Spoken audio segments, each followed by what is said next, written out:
Какой образ всплывает у вас в голове при слове «цыган»? Неопрятная одежда, мошенничество, навязчивая нечестная торговля, задорная айнане и золотые зубы. То, что вы увидите в этом видео, перевернет ваши стереотипы. Возможно, самые богатые цыгане не афишируют свою состоятельность. Однако, даже если допустить, что те представители нации, которые открыто демонстрируют имеющиеся материальные блага, и есть самые богатые, то народ этот бедным назвать трудно. В нем есть и крайне неимущие, и средний класс, но те, кому довелось овладеть существенным состоянием, обычно не стесняются это показывать всему миру, вызывая порой шок у представителей других культур размахом и блеском. Золото для цыган не просто материальное благо, любовь к этому драгоценному металлу имеет более глубокий смысл. Образ жизни народа сделал подобное вложение собственного благосостояния очень удобным. Золотые изделия можно возить с собой, менять, прятать, хранить, не переживая, что они обесценятся или испортятся. Пристрастие к блеску и показной роскоши ярким броским нарядом привело к тому, что стало нормой носить на себе множество разнообразных украшений, массивных, заметных. Под одеждой могли таиться более объемные золотые изделия, а в нательных сумках-поясах цыганок их накапливалось до 8 килограммов в виде монет, цепей, украшений и тому подобное. Обычай носить кольца, браслеты, цепи, серьги и всевозможные подвески, делать из золота элементы одежды и сейчас проявляется не только в праздничные дни, но и в обыденной жизни. К тому же сложились связанные с золотом традиции. Например, сын должен приумножить вдвое полученное от отца. У цыганей есть и совершенно другие представители этой национальности, так называемая элита. Это бароны, короли, одним словом, представители высшего класса цыганского общества. Цыганская элита встречается во всем мире, но ее большая часть концентрирована в румынском городе Бузеску, недалеко от столицы Бухарест. Городок совсем небольшой, на 5000 жителей. Здесь всего 800 домов, но все они скорее похожи на шедевры искусства, нежели на жилые помещения. Бузеску – это город миллионеров. Такой концентрации показной роскоши цыганских домов нет нигде в мире. Золото здесь меряют килограммами. Стоимость недвижимости в Бузеску варьируется от 2 до 30 миллионов долларов. Здесь живет наследный король цыган Чиаба со своим кланом из 300 семей. Все вместе они получают годовой доход примерно 400 миллионов евро, из них около 70 принадлежат королю. Доход складывается из нескольких источников, и здесь и отчисления простых цыган, занимающихся тем же попрошайничеством и мелким воровством, и контрабанда сигарет, и честный бизнес, гостиницы и торговля. Считается, что на внутренний интерьер дома цыганского короля Чиабы затрачено 55 килограммов золота. Ежегодный доход одного из главных цыган оценивают от 50 до 80 миллионов евро, а совместный с подвластным ему кланом от 300 до 400 миллионов евро. В поселении 8 сотен домов разного масштаба и степени вычурности, отличные по стилю архитектуры. Этажность в основном от 4 и выше. Более низкие, особенно двухэтажные, пользуются спросом. Часто такие постройки сносят полностью в угоду возведения новых больших. Общее состояние городка самых богатых цыган оценивают приблизительно в 4 миллиарда долларов. Здесь все дома принадлежат миллионерам. Их стоимость колеблется в диапазоне от 2 до 30 миллионов долларов. Бузеску, как и все цыганские города, поражает не только соревнованием в богатстве и фантазии оформления жилища, но и контрастностью.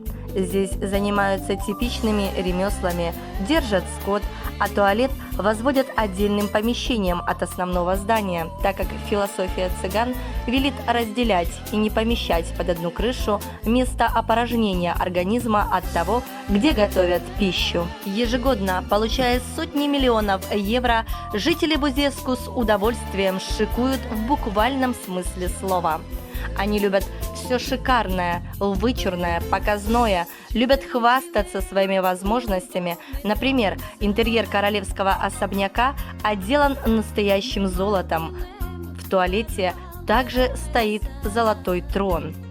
Несмотря на красивые фасады вилл и особняков, обратная сторона домов в Бузеску совсем другая. Цыгане издревле занимались выращиванием скота, лошадей, чеканкой и шитьем. Сегодня, обладая красивейшими домами с многомиллионной стоимостью, на задних дворах их жители продолжают выращивать свиней и шить одеяла из лоскутов.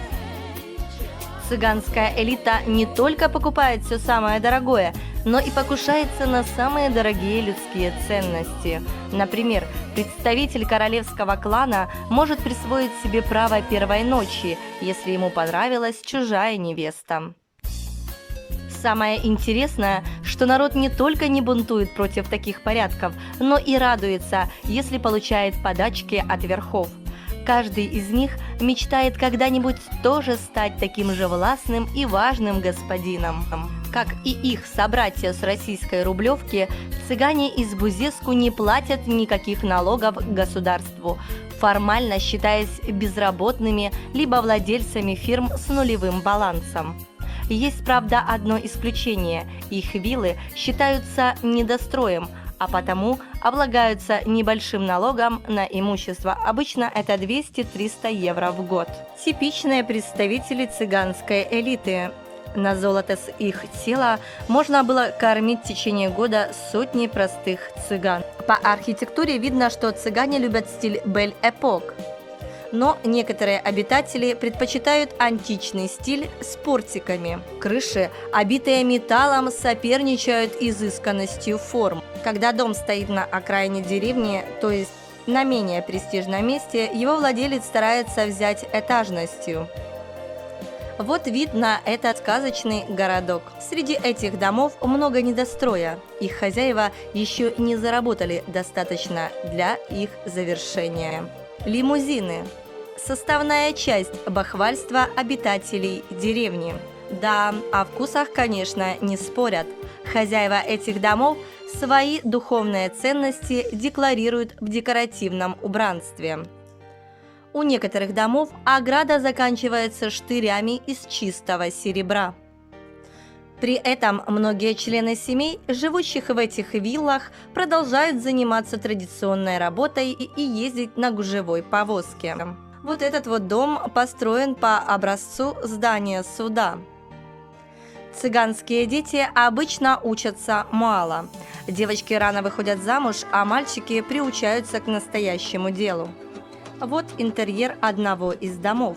Эти дети, как обычные дети-цыгане, точно не ходят с протянутой рукой. Если абстрагироваться от показухи атрибутов духовных ценностей, интерьер этих домов, как и их фасады, тоже подражает виллам из голливудских фильмов. А вот стиль одежды обитатели Бузеску сохраняют свой, цыганский. Вот хозяйка дома хвастается портретом дочери в свадебном платье. Мужчины же блистают золотом. Цыганская свадьба традиционно символизирует слияние семей, увеличение общего богатства. Именно на этом празднике есть и повод, и возможность удивить окружающих. Часто цыгане предпочитают европейский вариант – белое пышное платье и добавляют множество украшений. Однако некоторые родители стараются нарядить детей так, чтобы баснословное богатство бросалось в глаза. Тут в ход идут все способы и символы. Золотая корона, платье и фата из этого же металла, огромные драгоценности на невесте, часто неимоверно юной. У самых богатых цыган традицией стало наряжать молодую жену в платье из купюр. Часто на декорирование демонстративно идут очень крупные банкноты, например, номиналом в 500 евро. Праздники цыган поражают обилием золота и масштабом мероприятий. Самые богатые цыгане живут окруженные показным богатством и роскошью. В этом же блеске они уходят в мир иной.